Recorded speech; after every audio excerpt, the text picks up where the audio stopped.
Welcome, everyone, and happy evening. I am always Brian, and I'm here with Mr. Ross Jensen.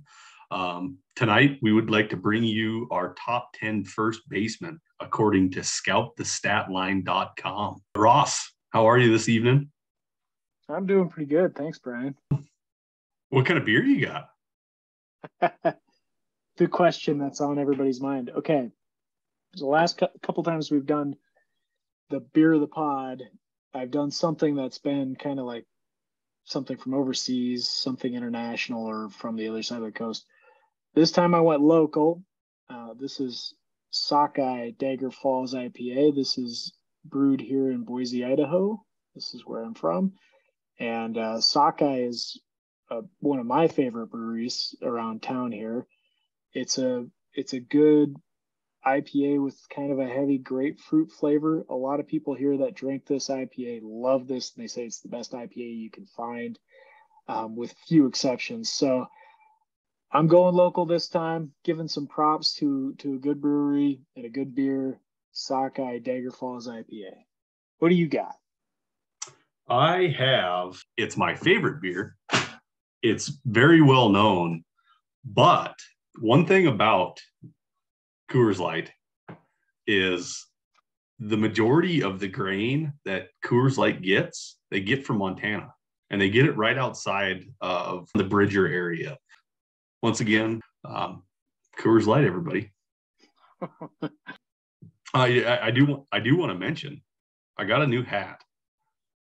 I see and that. This the flaming Tigers. red Detroit Tigers hat, man. I'm in love with this hat, and as always, I am in love with the Tigers.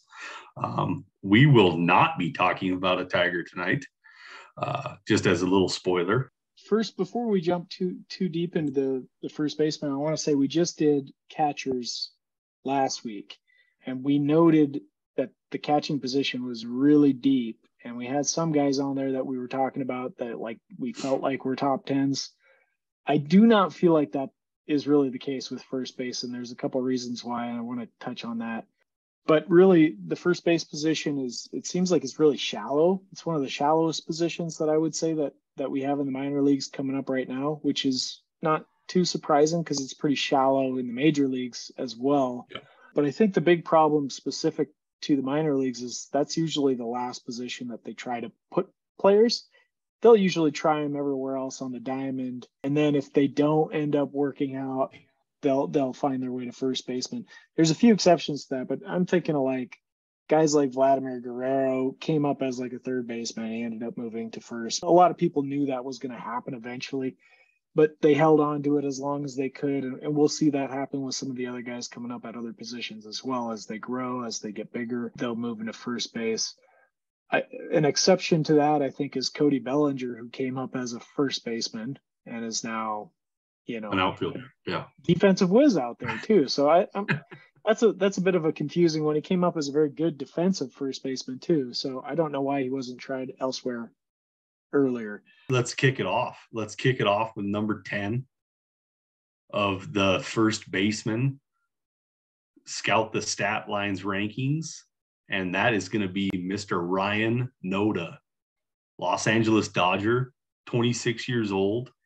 I'm going to jump in just real quick, Ross. Like I said, 26-year-old, 6'3", 217, Ryan Noda, affiliated with the Dodgers. Ryan Noda, he's kind of an average ball player, in my opinion. And I'll run through it real quick. In 2022, 259 average, 395 on base percentage, OPS at 869, 25 home runs, 20 stolen bases, which the counting stats, they're really nice. What do you think about Ryan Noda? Yeah, I don't know. He's got a very interesting profile. That the problems with Ryan Noda are that he's old. He's 26 years old currently, so he'll be 27 by the time he debuts, maybe. I mean, he had a kind of a late start to his career. He was interesting to me when he first debuted because mostly because of his on-base potential.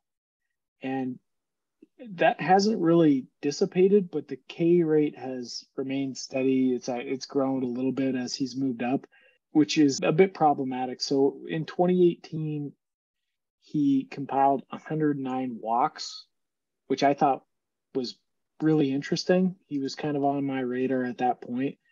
But he also struck out 135 times. So he 20 home runs, 14 stolen bases that season. So good for a 421 OBP. The batting average wasn't very good.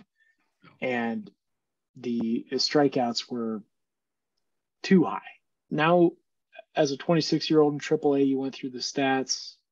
He's pretty consistently hit that 20-plus home run area. Yep. I think the problem is I don't know that the bat's going to carry him enough to find that power and the on-base potential. Yep. It's just not quite enough. Yeah, and the stats started off good. You know, when he came into rookie ball, the strikeout percentage was manageable.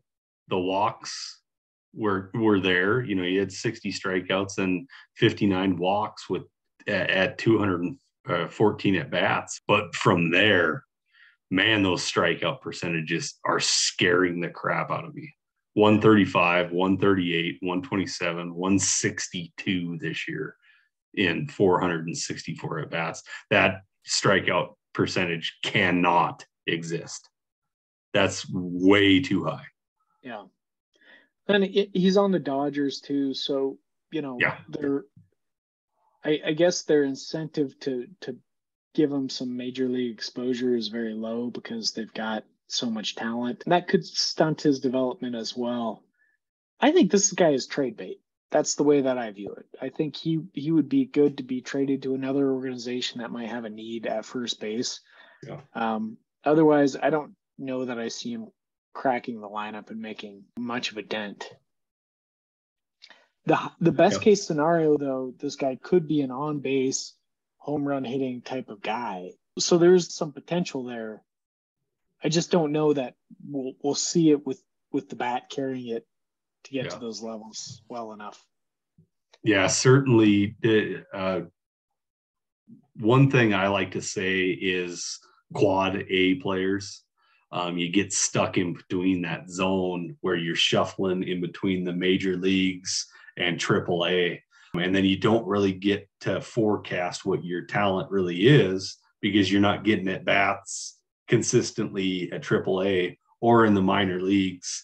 And you're just kind of getting bounced around like that. And this is a player that to show his full value, he needs to have 500 at bats because the walks got to come into play, and then the home runs got to come into play. And without having that many at bats every single year, none of that matters because the average is going to be sitting at 230. Yeah. Agreed. Coming in at number 9, Los Angeles Angel, 25 years old, Trey Cabbage. He's old for a minor leaguer, so he's not going to find his way into a lot of top 100 lists due to that. But this guy, I think, has some of the best power in the minor leagues. This year, let me just quote some of the statistics on the season. He had a relatively small sample to deal with, but he hit 327. He had a 434 on base percentage and a 664 slugging percentage. So OPS over 1,000 on the season, hit 10 home runs. But again, that was only in 136 plate appearances at AA. So missed significant amount of time with a fractured left forearm. His track record, to me, he's definitely showing that he's growing into power over the years. He's got a bit of a strikeout problem, but outside of last year and this year, his track record is going back to 2019 is a little spotty. He wasn't super effective through those early seasons. He seems to be finding himself now. What do you think, Brian? I agree with what you just said. But yeah, we're looking at a 25-year-old that's only in Double A, and with 136 at bats this year, like you mentioned. Even as you look back through, I mean, the plate appearances just aren't there. 1,619 at bats through 7 years in the minors. It's not a whole lot of at bats. So I'm curious on this one. He certainly had a big blow up this year. I mean, with a 1.098 OPS, he's somebody to keep an eye on, especially in the Angels system. He could find some playing time real quick next year. He's an interesting one. I do think he has some of the best power in the minor leagues. I'm going to be brutally honest on this one and say I don't think he's got the bat to really tap into that power potential at the major league level. He's struck a strikeout problem. So even this year with that great OPS that we were just quoting, he struck out in over 34% of his plate appearances. That's not great. His Scout grade equivalencies that we've got listed on here for Trey Cabbage, 35 for hit, which is below average. It's going to be hard for him to tap into the 65 power that he's got on here if he's not able to make consistent contact. And with that high of a strikeout rate, I think he's somebody that could easily get exposed by major league arms. Yeah. So I'm not super confident he ends up being a regular at the major league level.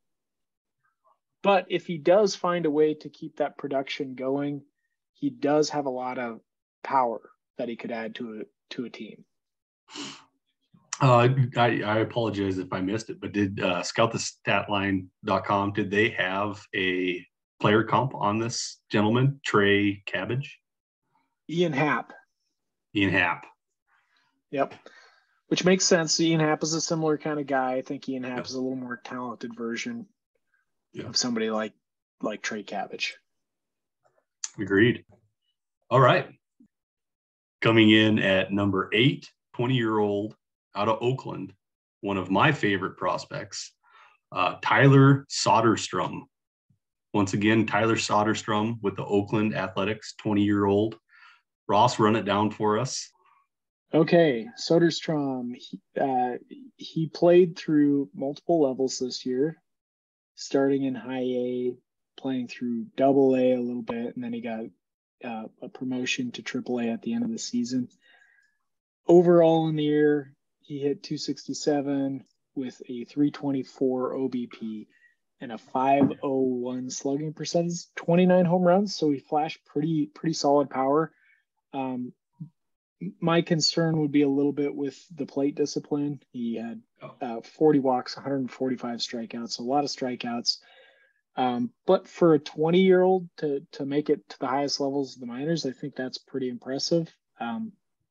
As you noted, he started his career as a catcher, and it looks like this year he still played pretty significant time at catcher. We put him at first base because he had more games at first base this year than he did at catcher. So it kind of seems like either they're trying to duel him or he's going to move that direction as he moves closer to the major leagues. I think he's a pretty interesting player. I don't know that I'm wild about him, but he grades out with 65 power. So a lot of power potential. At peak, Scout the Statline has him projected for an average of 28 home runs per peak season. So the strikeout rate is a bit of a problem. It's a little bit of a concern.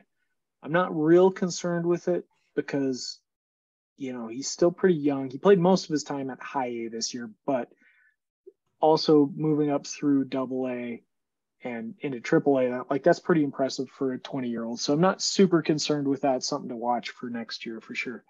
Tell us what you love about Tyler Soderstrom. The explosion onto the scene in 2021 is what I absolutely love about Tyler Soderstrom. He came in and just demolished single A. And he pretty much exclusively played catcher in 2021 21. And now they're playing with him a little bit. And I think that's why he's getting fast-tracked a little bit. We all know Oakland's got a massive amount of holes in their lineup. Like they need to get bats in their lineup. They need to get youth. They need fans. They need anything that you can think of. And I think Soderstrom's at the top of the list right here. But like you mentioned, he went through 3 different leagues this year. And I'm going to attribute the strikeouts a little bit to that. I think he was just trying to settle in. And I hope that he plays all of next year. I don't want him to see a call up yet. Like he said, he's only 20 years old, soon to be 21 this month. But I'd love to see a full statistical season in AAA next year to really gauge where he's at in his 21-year-old season. Power for days, strikeouts are a concern, but like I said, he's trying to figure his way out. And he's just flat out one of my favorite players. But they are testing him not only at first, but also in the outfield. He's playing a little bit in the outfield as well. Do you think he makes it to the major leagues next year? You said you hoped he stays in the minors, but what do you think happens? He's going to get an early season call up, and he's going to struggle mightily. I hope they don't ruin him with something like that. And that's why I said I hope he stays in AAA for a full season. But I can certainly see a call up. But we're going to see him real soon, really soon, I think. So we did debut an ETA tool in our newer boards right now, or just for the premium people. They're kind of going through beta testing. But the ETA tool has him pegged for 2023, which would be next year. So they think he's being fast tracking, and he's going to get, he's going to get some playing time up there. It seems quite possible to me that he at least gets a cup of coffee. He didn't get a lot of exposure at AAA, so I could see him starting maybe at AA. But yeah, I think you're probably right. If he ends up in the major leagues for a significant amount of time, it's going to be a strikeout fest, Yeah. At least in his first taste, until he gets his feet wet. I think he does have the potential to be a pretty solid contributor. Do you see an all-star ceiling for this guy, or do you see? I do. Yeah, I see all-star ceiling with a lot of power. The one concern is going to be those strikeouts. He's going to be so darn young, and I think he's going to be swinging for the fences. If he gets that call, he might get some really good splash plays, some highlights on some pretty big networks. But I think it's going to be an ugly stat line in his first taste for a while. I don't think it's going to be an easy fix. It's going to be a patience play here. But I think Tyler Soderstrom is going to be an all-star. So he draws a comp to Tony Armas, and I just want to point this out real quick because Tony Armas was a 2-time All-Star. Looks like he finished in the top 10 for MVP voting twice. He had a season where he hit 43 bombs. So, I mean, I think that's actually a pretty decent comp from what I'm seeing from the numbers. Yeah. Definitely, to me, that seems like the ceiling for Tyler Soderstrom. But I'm really excited to see what he can do. We're gonna jump right to number 7, 19-year-old Blaze Jordan. Blaze Jordan, Boston Red Sox, 19 years old. What do you got on Blaze Jordan, Ross? He was the guy that when he was coming up as a third baseman, he was becoming kind of like a YouTube star because he was putting out all these videos of him crushing home runs. And so his name was kind of skyrocketing up the charts. And I think he got cooled on a little bit as he got closer. But he's mostly lived up to that billing, I think, since he's come into the league. I think people see first base as more of a destination for him long term. Yeah. But he came in last year as an 18-year-old and in across rookie level and single A, he hit 324, the 368 OBP and a 591 slugging percentage. Small sample, but it was a very promising start to his career. A lot of power that he showed there. This year, his numbers didn't quite hold up as well. He still showed pretty decent power. He hit 289 with a 363 OBP and a 445 slugging percentage. I think it's a pretty decent season. So I'm not ready to start fading him by any means. I think he's an interesting player with an interesting future ahead of him. I think he's still a ways off from the major leagues. We're probably looking at like 2025 realistically. What do you think of Blaze Jordan? I remember seeing the snippets, whether it be on TikTok or on YouTube. I can't remember which one it was, but him hitting like 500-foot home runs at 16-year-old. And I flat out not a believer. I was like, hey, this is a golfer that goes to the driving range and just drives and then goes to the course and hits 89. That's exactly how I link this. I just didn't see it. He surprised me. The batting average was way better than I thought it was ever going to be, especially at this young age. He's an A+, and he's only 19 years old. Straight out of high school, he's showing me way more than I thought it could be. And that's my fault. Maybe I jumped into the hype and I was just like, not for me. I can't see this happening. And he proved to be a baseball player. And I think he's gaining traction and starting to find a role and maybe his swing and stuff in the minors. I think this is pretty bright. It would be somebody that I'm tracking really hard. He could be interesting. Yeah, I'm glad that you brought that up. He built some notoriety around being this great power hitter. And he hasn't really been that as a professional. He's shown decent power, but by no means that light tower power that you're expecting from this guy, doing these YouTube videos or TikTok videos, whatever. Scout Statline gives him a scout grade equivalency of 50 for power, and he projects for 17 home runs. So it's not the power that has me interested in him. I think he seems like a solid all-around hitter. Strikeouts are pretty manageable. He doesn't walk a ton, but it's an okay clip. Like the numbers themselves kind of scream to me like he's more of a complete package. Like I said, I was wrong on that. I thought he was just a sensation. Mr. Blaze Jordan, check him out. Go get him if you can. The price has got to be right, in my opinion. But he is young. He's figuring his way out. Well, with that, let's jump right into the number 6. We have a New York Yankee sitting at 20 years old, Jesus Rodriguez. All right, so this is the part where Jesus Rodriguez sparkles. He had a slash line of 349, 434, and a 576 slugging percentage. He had an OPS over 1,000, 1,010, 4 home runs, and 8 stolen bases in that time as well. He did have more walks than strikeouts, which I think is promising.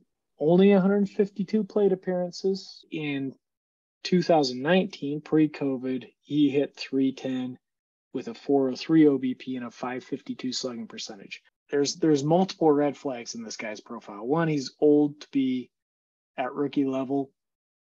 2, those previous years of stats that I quoted, while those are good productive numbers, it's DSL numbers, Dominican Summer League, which I am always super skeptical of. So in his best season, they're all small samples. All of them are small samples. There's maybe red flag number 3. But his best season out of all of those, or out of those 2 DSLs, was 2019 when he was 17. So hard to make much of that if you repeated the level and he wasn't as productive, 2 years later. I'm not sure what that means. And then, of course, coming in as a little bit older of a player than his peers gives him a little bit of an advantage. Also, for a first baseman, he doesn't have a tremendous amount of power. No. He is a kind of an anomalous profile for a first baseman. This is a guy that I'd be in wait and see mode on just because of those red flags that I mentioned. This is probably more small sample and variance related than it is this guy being a bona fide superstar in the making, but we'll see. I think next year is a huge test for this guy. Agreed. Yeah. I have concerns. He's 5'10", 182 pounds. Very small for a first baseman. I love the counting stats. Counting stats are there. Just a big mystery on this one for me. Big mystery. Yeah, I think there's a lot of people that don't know who this guy is. And you're right. He's not big. He was a catcher predominantly last season, and this year he's a first baseman. So that might speak to his defensive capabilities a little bit. Sure. But again, we're going to learn a lot more about this guy in the coming season. So with Jesus Rodriguez, I would say this is a big wait and see. Agreed. Yeah. Yeah. We're gonna agree across the board. Sounds like. Well, that's good. That's good for our friendship, I suppose. Or maybe it's not. Maybe that's the dawning of the end. Yeah, that's the special sauce, is a disagreement, right? Yeah, absolutely. If we're not yelling at each other, we're not talking. Yeah, what are we even doing? Yeah.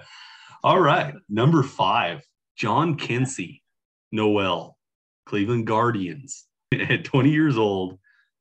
So I'd love to start off on this one. I love this guy coming out. He's 6'3", he's 250, he's 21 years old, and smacks the crap out of the ball. He might have the most power in all of the minor leagues.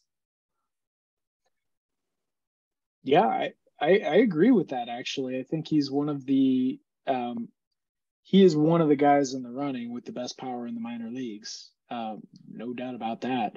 So he is now 21 years old. He qualified as a 20-year-old through the season. Sure. But he finished the season at AAA, so he kind of had, in a sense, sort of like Soderstrom. Jhonkensy Noel hit 32 home runs. That's the highlight. That's pretty impressive. One thing that we know that this guy's got is power. The rest of his slash line, however, is a bit more of a mixed bag. He had a 229 batting average, a 310 OBP, and a 489 slugging percentage. The 489 is boosted by those 32 home runs. So home run power, had a huge breakout last season. No doubt about it. 290 plate appearances. He hit 340. This season, he hit 229. Last season, he hit 340. So that kind of tells you the type of player we're dealing with here. Exhibited similar sorts of power, 19 home runs in just 290 plate appearances again, with a 615 slugging percentage and an OPS over 1,000 last season. Numbers were down, as you would imagine, but this guy is a free swinger. He's not going to take a lot of walks. He's not super patient. He's going after it. So I think that's going to end up resulting in some of those yo-yo batting average that I was just quoting. Yep. But a lot of that is also related to him facing more advanced pitching. So he's going to come up and he's going to have some struggles, pile up some strikeouts, probably swing at everything. But once he figures it out or makes contact, I mean, there's a lot of power potential in this guy. He gets a Scout the Statline Scout grade equivalency of 70 for power, which is well above average on the 2080 scale. So it's at the top end of the scale. He's going to be a guy that I think hits a lot of home runs, but it's going to be up to the bat whether it plays at the major league level or not. What Sure. do you think about Jhonkensy? I got two concerns with Jhonkensy. Cleveland is massively young, and they went to the playoffs and did some damage. The second thing I have to say is he blocked? Is he blocked everywhere? He has Naylor at first. That's in the majors. And granted, they can move to the outfield, and so can he. Yeah. But it's really concerning that he might just be blocked. And with the universal DH and stuff like that, maybe he can just come up and play DH, and it's no worries. Yeah, I'm gonna say the same thing that I typically say. I don't think it will be him being blocked by another player. I think it will, if anything, it will be him being blocked by a better bat. Yeah, because I think they'll find a place to play him, and he's playing a lot of different positions. In fact, first base may not be his primary position when he comes up or not. We're kind of projecting there. Could be, he's played some time at third base. He's played in the outfield. So, and same thing with Naylor. They're moving these guys around. They're gonna, and I think they're trying to maximize their overall production by doing that. So, if he's going to be productive enough with the bat to be in the lineup regularly, I think he will be. Yeah. Do you foresee a full minor league season next year? I do. Yeah. I think he could definitely use it. In fact, this is a guy that I probably would slow roll just a little bit because of that plate discipline piece of it.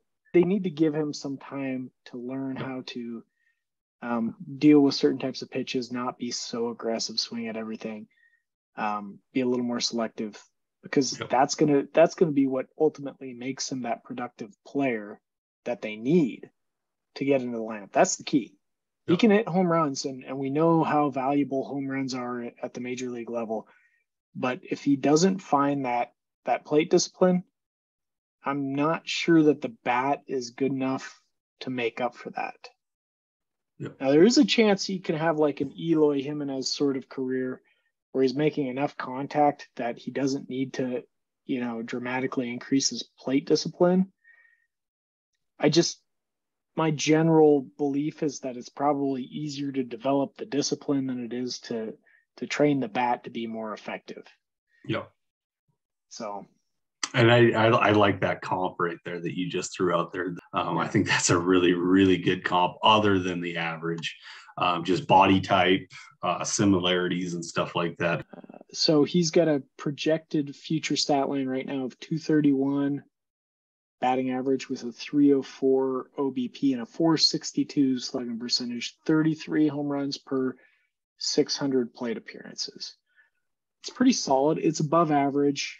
But again, that key is going to be trying to unlock that. It's got to be something, either the bat or the on-base capabilities. Something there, I think, has got to get a little bit better for him to guarantee playing time with Cleveland. The ETA that we have associated with him is pretty aggressive, and that's probably because he finished at AAA this year. But they have him up next season. I don't think that that's what should happen. I think it's possible that it might happen, a cup of coffee at least or something like that as a 21-year-old, which would be pretty nice for him. He might be 22 by the time that actually came around. But so it seems realistic, but I think he would need a little bit more time. Let's jump into number 4, Mark Vientos, New York Met, first baseman. What do you got on Mark Vientos, Ross? Okay. Yeah, he actually got a cup of coffee this year. So he was able to showcase in 41 plate appearances his capabilities. Small sample, a lot of strikeouts, not much that we can make out of that. At this stage, he didn't do a whole lot, but he wasn't there for very long. But I do want to highlight his season this year. He spent the entire year at AAA as a 22-year-old, and he hit 280 with a 358 OBP and a 519 slugging percentage. 24 home runs on the season, which was pretty consistent with last season when he was at AA and AAA, where he hit 25 home runs. So I feel like last year was his real breakout. He early on in his career, he came in, and I recall he had quite a bit of hype surrounding him. And I think that diminished a lot after 2019. He had a really poor season. He had 255 that year, 22 walks and 110 strikeouts. Not a great ratio that you'd like to see. So it was not his best showing. But last season, after the COVID break, he slugged .581, 25 home runs. So I think we're seeing a pretty consistent message that this guy is going to hit for pretty solid power. A little bit like Jhonkensy, he's a bit of a free swinger, but I don't think it's quite as problematic as it is with Jhonkensy. I think he's going to be a little more consistent. I don't think his power is quite as great either. I don't know if I see a regular all-star here, but maybe an occasional all-star, maybe one or two in his career. I could see that being the case. What do you think about Vientos? Well, he's still showing a bat that can, control the strike zone, other than he does strike out way too freaking much. But he sees a lot of pitches. He walks at a fair clip. The average is in a good place, and the power numbers are there. There's another point on top of that I don't think that he's ever going to play first base for the Mets. You're going to hear this a lot. Yeah, you got Pete Alonso there. Maybe we see an outfielder here, maybe a third baseman. But once again, we're not talking about positions per se. We're talking about bats, because that's what we're here for. We're here for fantasy baseball. We want those bats, baby. Bats and the stats, right?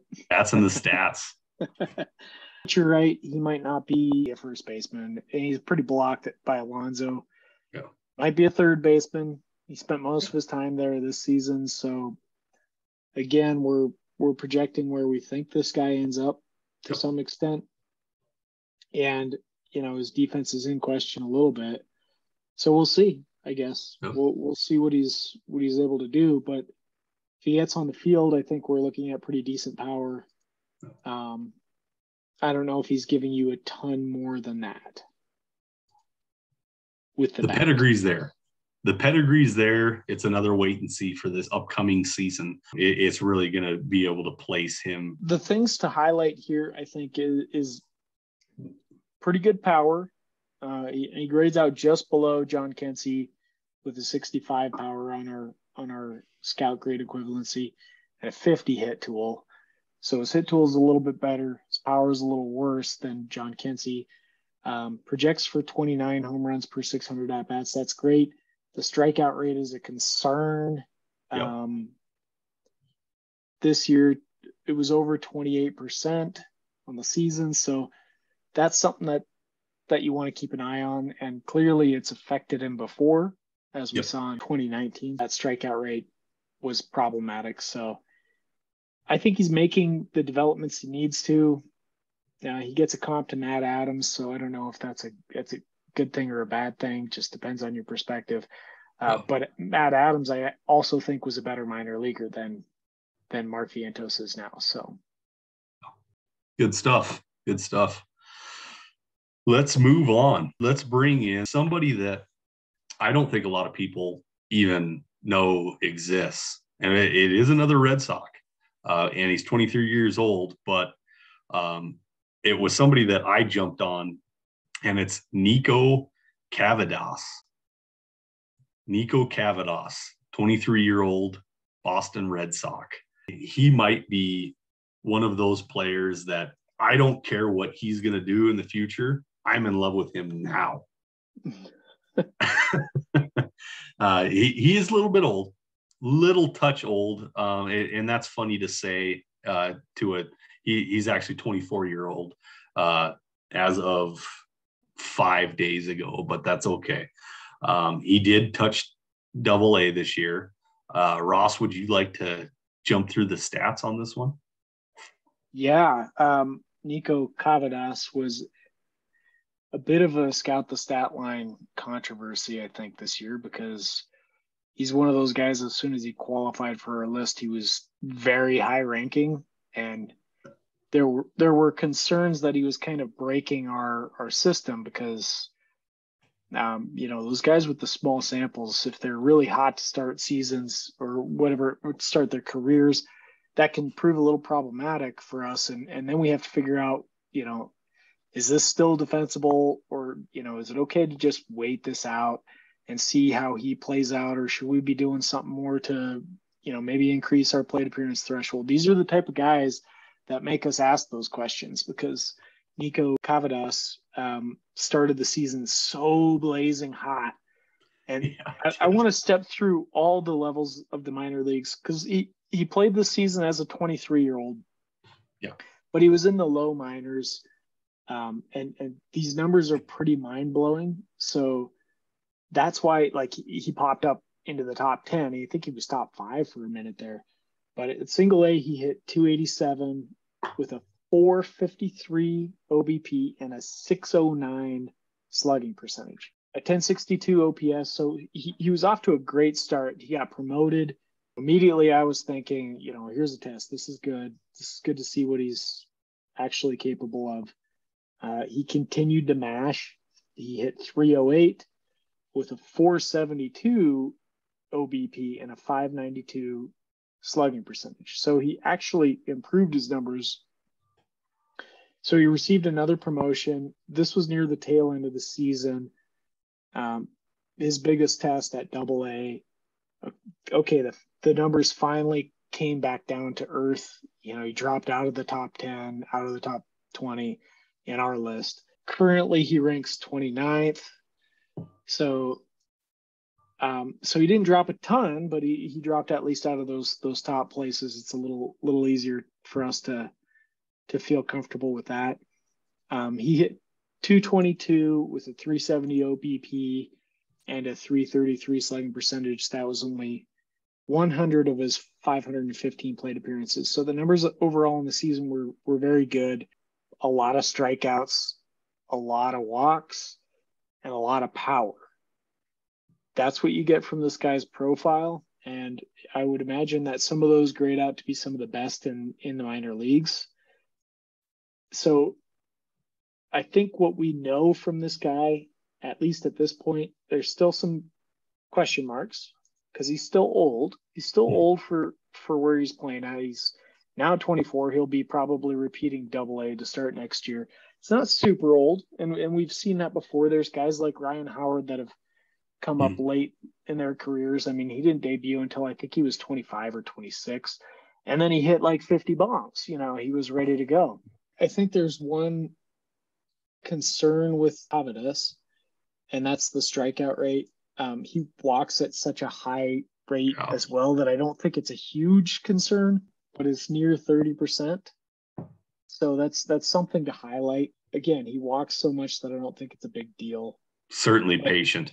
Certainly he's gonna wait for his pitches, which is surprising because his college stats don't scream that at me. They don't scream that he was a super patient hitter. But as a pro, that's certainly been the case.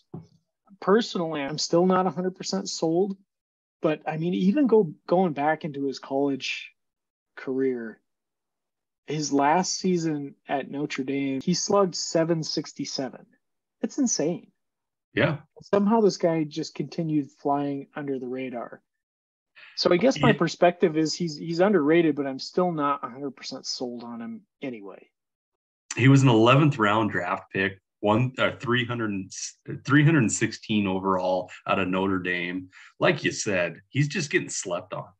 Like, nobody looks at what he just does with the bat. That bat is phenomenal. The hiccup in AA, I'll take that. That was 81 at bats. I would love to see a full season out of Niko in Double-A next year, and then a call up to Triple-A. I think at his age, he's a guy, they might move him right past AAA and say, let's see what this guy does at the professional level. And he's one of those guys that I just don't know. Like I said, I'm in wait and see mode, but he could come into the major leagues and mash too. Like that wouldn't surprise me, straight from AA, like they move him in and he's ready to go. But he's not on the real mainstream lists yet. So like there's a chance that there's not a lot of buzz around this guy still, but I think he's definitely someone you want to keep a really close eye on for next year, because if he does start hot in AA, we're going to see him in the major leagues. All right, we are jumping into number 2 in Scout the Statline.com's first baseman top 10. Number 2 coming in, Triston Casas, another Boston gentleman that we have to talk about. That's going to be number 3 on the top 10 list, Ross. 22-year-old Triston Casas, one of, I think, the most solid prospects in baseball. I think this guy is solid. Will you confirm that with stats for me? Happy to share Casas's stat lines. So in 2022, as a 22-year-old, Casas hit at AAA 281 with a 389 OBP and a 500 slugging percentage. He hit 12 home runs and finished with an 889 OPS. The thing is, with this guy, I'm never blown away by his statistical production. Nope. But it has been consistent every year of his career, solid and consistent, with decent power. I've come around on him a little bit because I was a little lower on this guy in 2021 and a little bit before that. Like he was getting a lot of hype, and I was just kind of like, I don't see what people see in this guy. Like the numbers don't pop to me, and they still don't. Nope. But he's a big guy. He's a big physical specimen. And, Scout the Statline loves his numbers anyway. It's weighing multiple years of data, and there's been a lot of consistency in there. And he's continued to hover up near the higher rungs of our rankings. And he got a cup of coffee at 22 years old. So I've had to change my perspective on this guy, and I think he's pretty solid. Yeah, I think that's the best way to describe Triston Casas, is solid. I don't think he's ever going to hurt you. He's just going to be straight across the board. This is a terrible comp for Triston Casas, but man, does he remind me of Andrew Benintendi. He's never going to hurt you. Like it's just going to be this flat line of solid play. And yeah, Benintendi had that one great year for the Red Sox. But yeah, it's just going to be this solid production. Yeah, I can't disagree with that. Nothing pops to me, but like the numbers are consistently productive across the board. He gets scout grade equivalencies of 55 for hit, which is above average, and 55 for power, which is above average. The run piece, not worth mentioning, but at first base, we're not really too concerned with that in general. Solid walk rates and not very high strikeout rates. And there's a lot of projection, I think, involved with him, generally speaking. So you see him typically ranked pretty highly in most scout lists, and a lot of that has to do with projecting his physical capabilities. So if that's the case, and the stats are saying he's better than you think, Ross, then he probably is better than I think. I think this is a plug and play player. I think you grab him in your fantasy league and he sits on your first base, and you're always thinking about moving him. You're always like, man, I don't know. I think I'm going to move him because I can get value out of him, but he's never hurting you. And he's going to have those seasons where he goes berserk And then next season, it's still decent. And then next season, it's berserk. He's going to be. Well, that kind of flies in the face of what we've been saying, right? Where it's very consistent production. Yep. You think that the floor is always going to be there. Yep. But the ceiling might be a little unpredictable. Yeah, he's going to spike. He's going to spike from year to year, but never hurt you. I don't want to say that he's going to dip real hard one season or anything like that. It's going to be solid. It's going to be solid. Spike. Solid, spike. Well, in that case, I would say if you want to invest in this guy, that you want to buy him for what you think his floor is, and then appreciate the ceilings, the spikes when you get them. That's what I would say for a player like that. If I could see the future and I knew what you were saying is the truth, that's how I would play with that guy.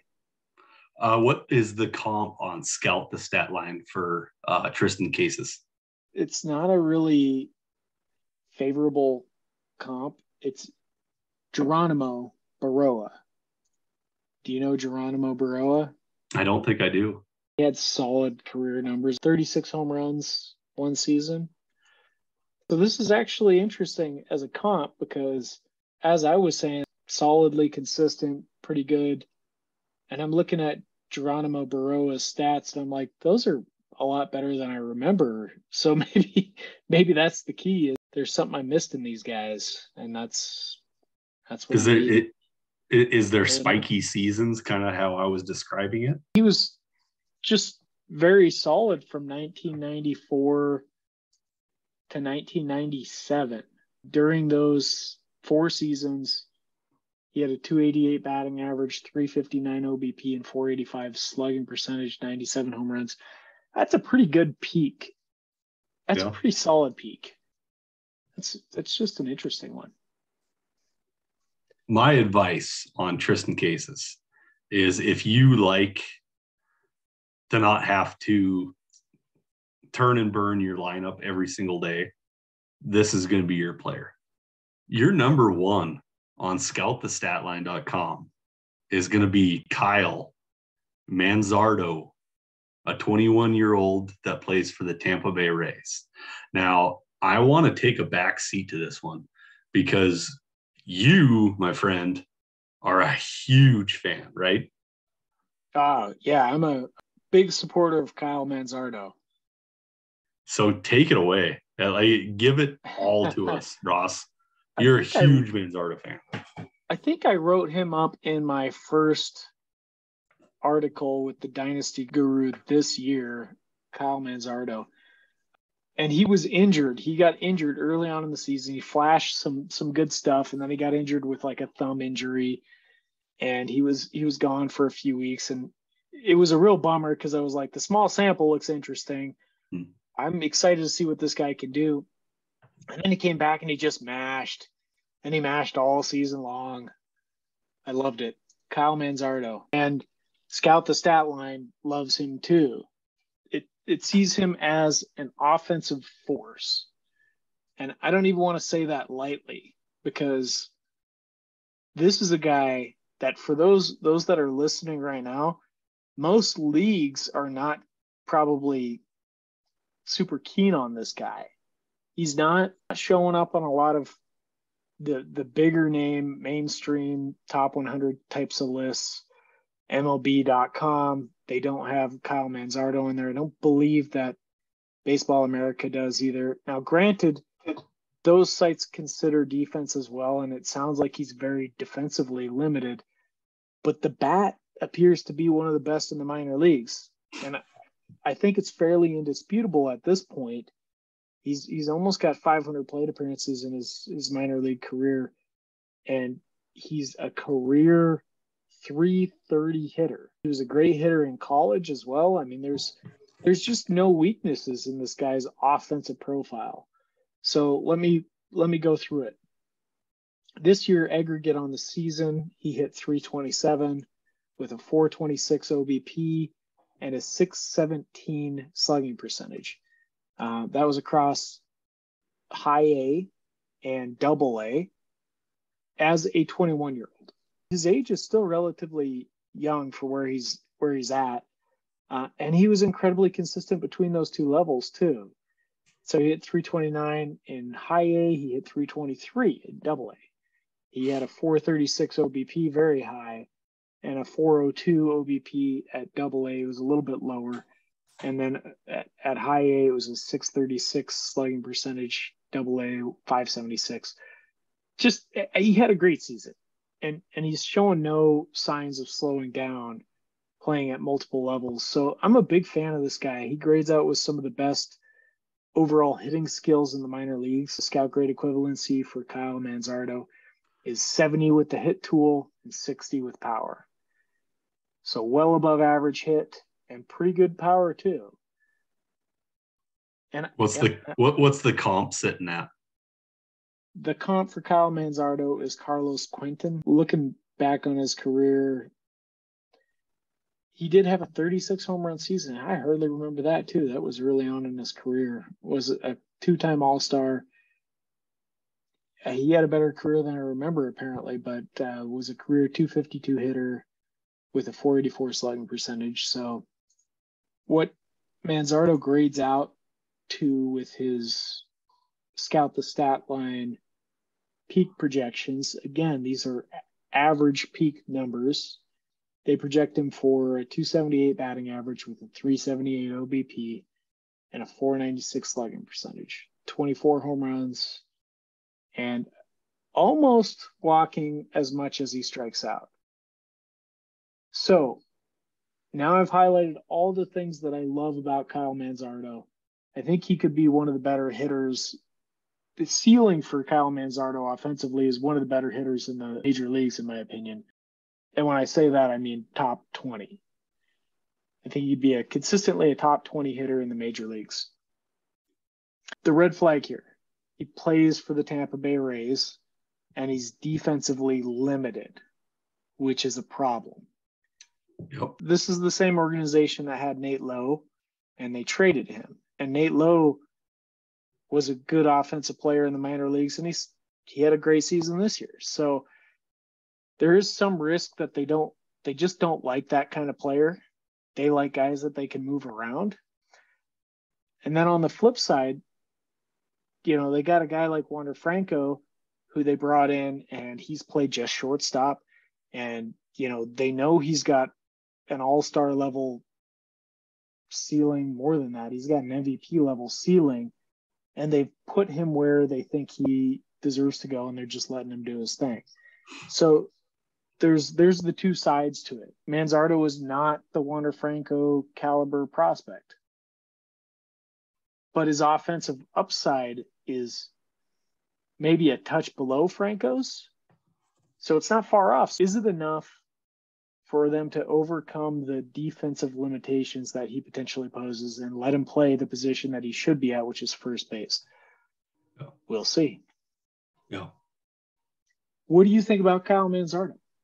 Well, I think you pretty much hit everything on the head. 22-year-old sitting in double A, going to be a big year for him coming up in 2023. Probably going to see a lot of double A and triple A with potentially a cup of coffee, depending on how he does and stuff. But sky's the limit. Everything's right there. I think he's going to be really, really good. There's nothing that tells me that his bat won't play no matter where he goes. The bat's there. My recommendation for Kyle Manzardo, go get him as fast as you possibly can. He's going to be in the majors before his ranking skyrockets. Yeah, he's got the highest projected peak WRC plus, weighted runs created plus in the minor leagues. That means offensively speaking, his bat is the best in the minor leagues according to the numbers. No. And this guy is terribly underranked by most people still. So yeah, I agree 100%. Go get this guy. This is a different case than the Corbin Carrolls or the Gunnar Hendersons, where they're at the top and they deserve it. They deserve to be in those spots. this guy deserves to be in that conversation with those guys, and he's not. Yeah. So there's a gulf. There's a gulf in the value, the perceived value versus what I think is the actual value. And that's where you generate value as a fantasy owner, right in that area, or as a card collector, or as, somebody that just wants to sound smart in front of your friends, be like, hey, check out Kyle Manzardo. They'll be like, I never heard of that guy. Oh, wait, well, 5 years down the road, this guy's a, consistent all-star because he's mashing the ball, because he's showing us right now that he's got the capabilities to do it, but people are still ignoring it. So yeah, Kyle Manzardo, go get him. Agreed. With that, ladies and gentlemen, I want to wish you a good evening. And this has been Brian and Ross with ScoutTheStatline.com, giving you our top 10 first basemen.